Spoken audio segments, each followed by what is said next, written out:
The world's #1 coffee-consuming country by 2100 is the country that grows the world's coffee.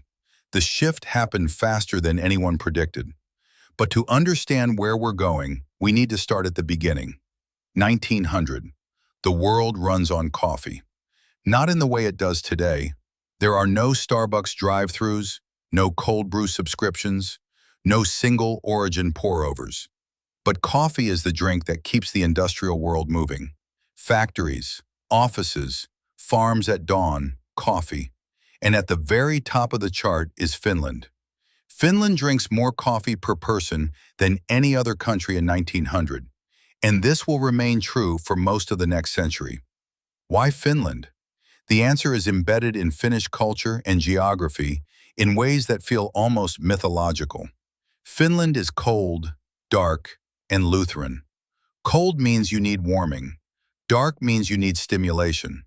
Lutheran means you believe in work, and work requires fuel.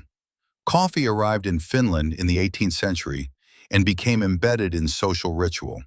The coffee break, the kahvitauko, is a protected institution. Finnish workers have a legal right to coffee breaks. The country consumes around 8 to 9 kilograms of coffee beans per person per year by the 21st century, which sounds extraordinary until you realize it's been near that level for over 100 years. The Nordic countries cluster near the top. Norway, Sweden, Denmark, Finland. All cold, all relatively affluent, all with strong coffee cultures dating back centuries. The Netherlands is up there too. The Dutch were among the first Europeans to trade coffee globally back in the 17th century when they controlled the spice routes. Now let's move to 1950. Something unexpected is happening in the United States. Americans in 1950 drink 5.5 kilograms of coffee per person per year. That's close to the Nordic countries, close enough to suggest that the United States might have become the world's coffee capital if history had gone differently. The 1940s and 50s are the golden age of American coffee culture. Every diner has a pot warming on the burner all day. Office workers drink it constantly. It's the social lubricant of post-war American optimism. You meet for coffee. You close deals over coffee. Coffee is as American as baseball. But then something shifts. In the 1960s, a new competitor emerges: soda. Coca-Cola and Pepsi invest billions in marketing, refrigeration, and vending machines. They make their products cool, young, and American in a way that coffee isn't. Coffee is what your parents drink. Soda is what you drink at the drive-in. By 1970, American coffee consumption has started its long decline. By the 1980s, it's around 3 kilograms per person, nearly half of its peak. The soda companies have won. Meanwhile, Italy is doing something interesting. Italy never tops the consumption rankings. The Italians don't drink that much coffee by volume. What they drink is extremely concentrated. The espresso is a tiny shot of intensely brewed coffee consumed quickly, often standing at a bar. The average Italian drinks 1 to 2 espressos per day. By volume, that's not much. By intensity, it's more than enough.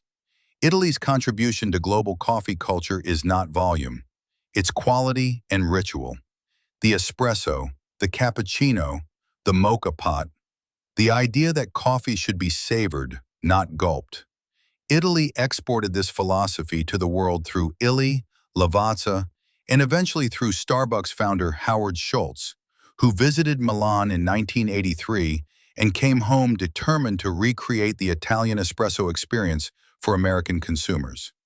Italy changed how the world thinks about coffee, even if Italy itself doesn't drink the most of it. By 1990, the United States is at the beginning of what will become known as the third wave coffee movement. Specialty coffee shops are opening in Seattle, Portland, and San Francisco. The idea that coffee should be treated like wine, with attention to origin, variety, and processing, is starting to take hold among a niche but growing community. Then, in 1996, Starbucks goes public and begins its extraordinary expansion. By 2026, there are over 35,000 Starbucks locations worldwide. Coffee is premium again. Americans are paying $5 for a latte that their parents would have gotten for 25 cents at a diner. And American consumption begins to recover. Not back to its 1950 peak, but moving in the right direction. Now look at where Brazil is in 2024. Brazil produces 40% of the world's coffee. It has been the world's largest coffee producer for over 150 years. You'd think that growing all that coffee would make Brazilians the world's biggest consumers. For most of history, it didn't. For decades, Brazil exported its best quality beans and drank the low-grade leftovers domestically. Coffee was an export commodity, not a domestic luxury. But something changed in the 1990s and early 2000s. Brazil's middle class expanded dramatically. Specialty coffee culture arrived. Brazilian baristas started winning world championships. Domestic coffee companies began marketing premium beans to domestic consumers. The stigma of drinking Brazilian coffee at home, that was always for export, evaporated. By 2024, Brazil's per capita consumption has risen to around 6.5 kilograms per year. Not yet Finland's 9 kilograms, but moving in that direction. Now we enter the projection era. Post-2024, these numbers are based on International Coffee Organization demand modeling and FAO agricultural projections. Brazil's trajectory is upward. Its middle class is still expanding. Its cafe culture is still developing. Its population is one of the most demographically youthful, large economies in the Southern Hemisphere. By 2050, the projection shows Brazil overtaking Finland as the world's #1 coffee consumer per capita. This is the payoff of 2 centuries of cultivation. The country that grew the coffee, that exported it to make others wealthy, that drank the leftovers, becomes the country that appreciates it most. Finland is not collapsing.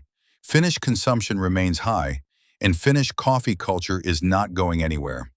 But Brazil's trajectory carries it past Finland around mid-century. By 2100, Brazil is projected at 13.5 kilograms per person per year. Finland at 12. The Nordic countries still clustered in the top 5. And the United States, after decades of specialty coffee culture deepening, back above 5 kilograms. Nowhere near its 1950 peak, but a genuine coffee culture again. What does this chart tell us? It tells us that coffee consumption follows culture, wealth, and agricultural relationships. The countries that got rich first and had access to coffee first drank the most,